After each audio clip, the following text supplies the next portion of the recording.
Hey everyone, please support what I do to help keep Greyhawk alive by subscribing to the channel. Also, please consider becoming a channel member to get early access to videos, exclusive live chats, quarterly adventure modules, and more. Thanks, and enjoy the show. So people who've been following this channel for a while know I talk a lot about the Temple of Elemental Evil. But today I'm going to start a series on a module that is really just as good and yields just as much information that's really interesting. And that's Lost Caverns of Tsojcanth. Today on Greyhawk Rock.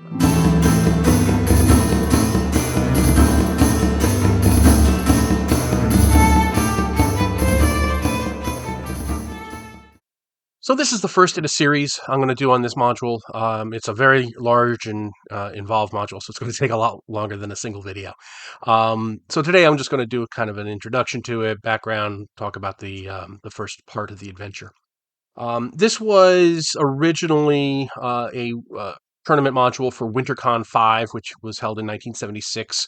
It was written by Gary Gygax, and of course that means it is one of the earliest examples of an adventure that we have.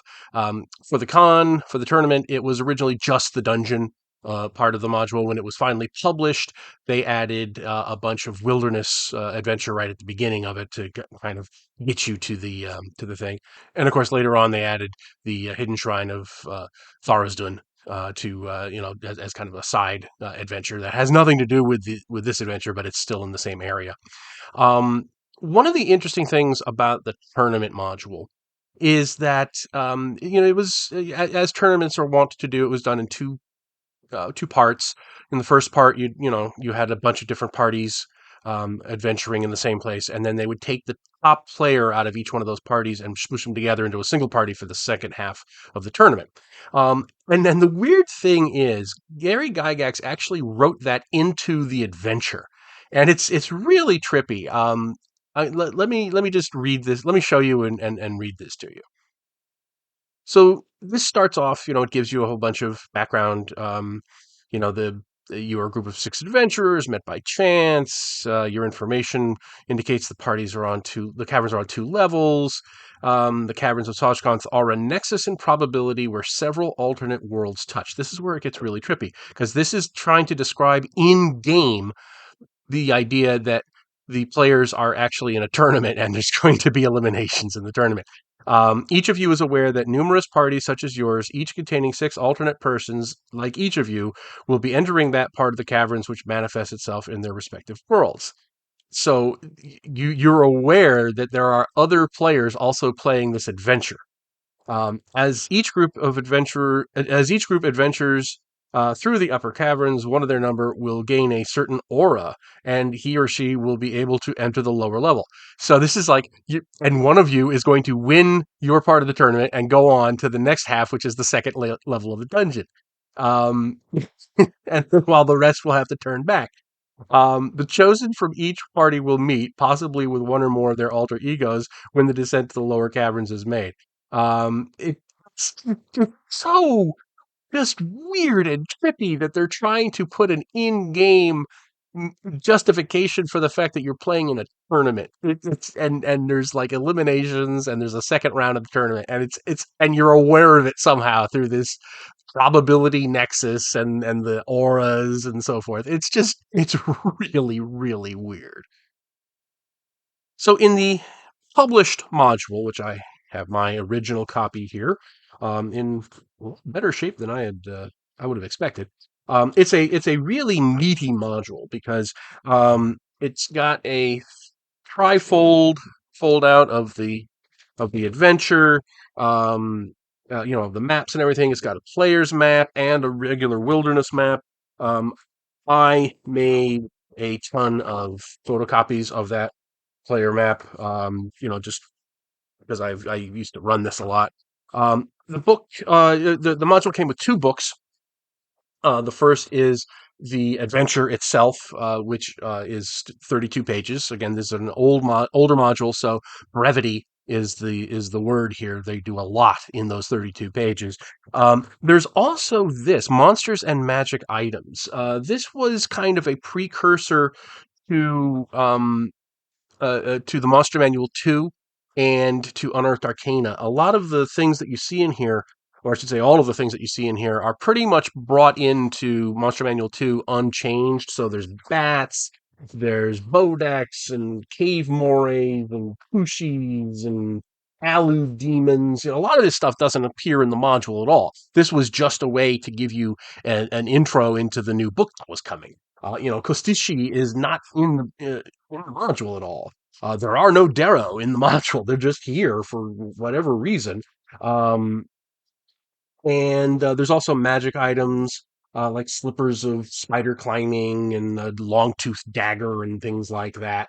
Um, that also appear in the Unearthed Arcana book.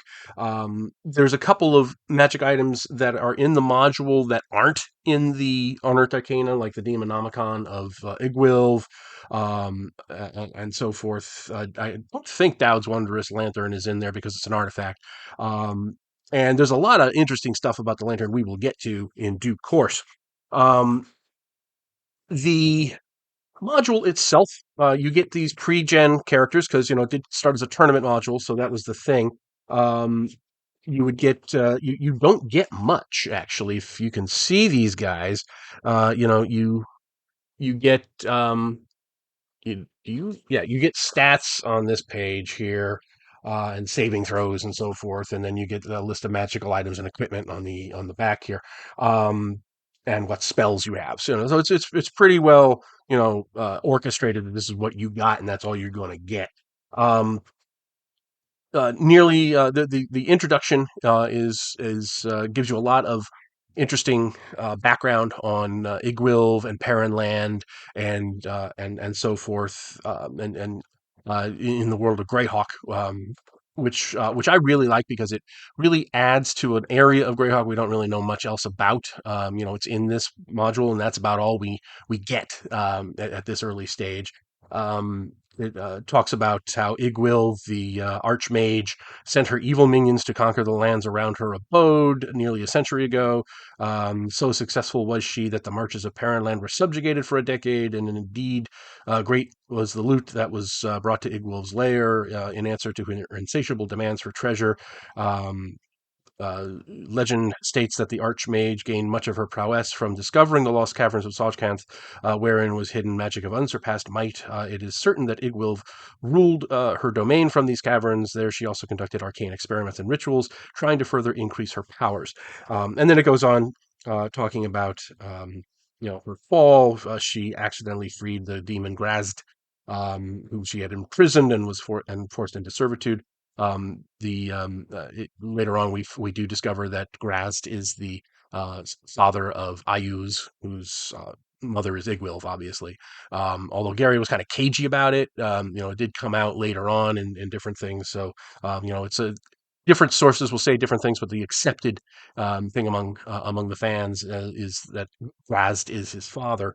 Um, and that Igwilv is long dead and gone cannot be doubted. Until recently, stories of her secret cache of treasure in the lost caverns of Tsojcanth were regarded as another grandfather's tale, yada, yada, yada.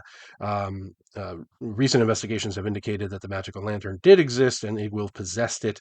Igwilv's lair was definitely located somewhere in the gorge of the Velverdiva River and the hills east of the town. Okay, so it's giving you the location basically. Um, uh, Now, this, as I said, you had a wilderness adventure that was added to this after it was run at WinterCon. For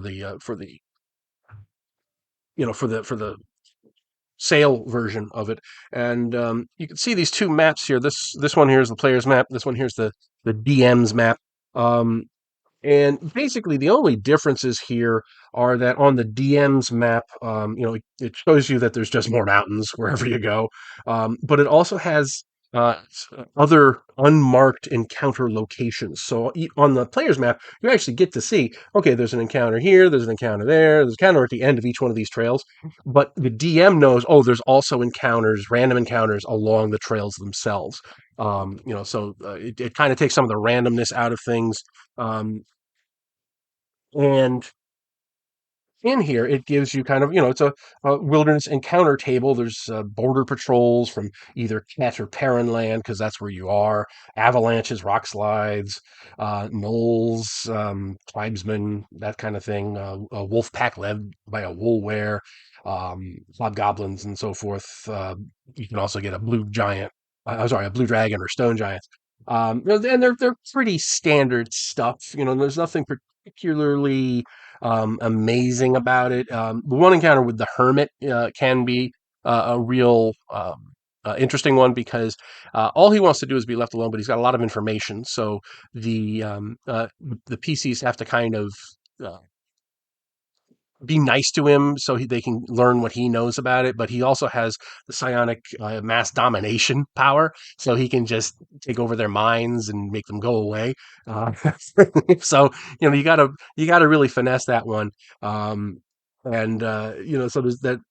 That's one of the few ones here that really needs a lot of role playing. If you're finding hill giants, or a wolf pack, there's not a lot of options there. The Mountain Dwarf Band, tells you they just want revenge on the hobgoblins that you will also be able to find here.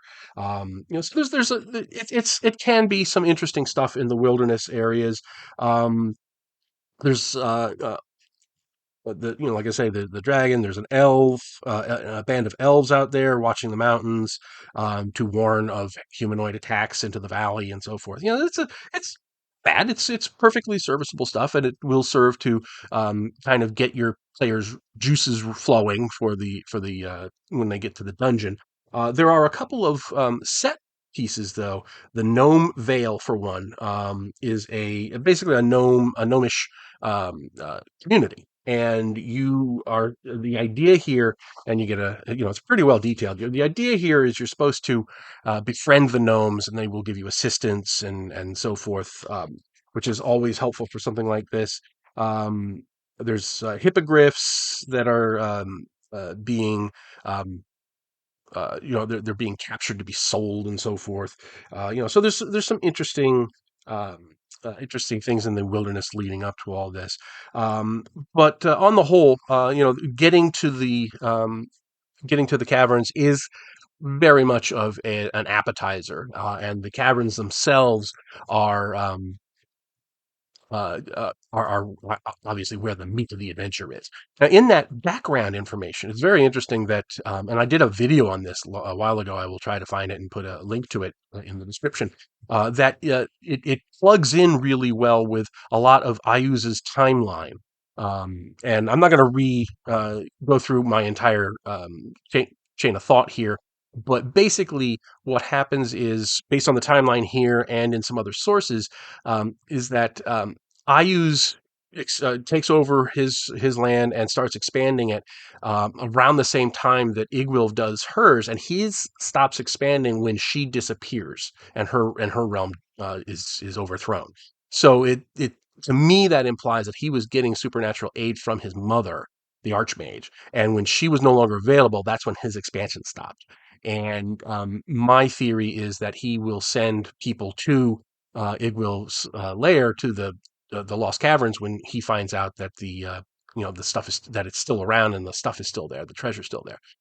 So I think that could also make a very good and antagonist for this adventure, is if you have a party sent by Ayuz to get the same treasure that the PCs are after, and they're being hired by the state of Bissell, which is to the south, and you could have this nice little geopolitical struggle in there, as well as a really good dungeon crawl. So.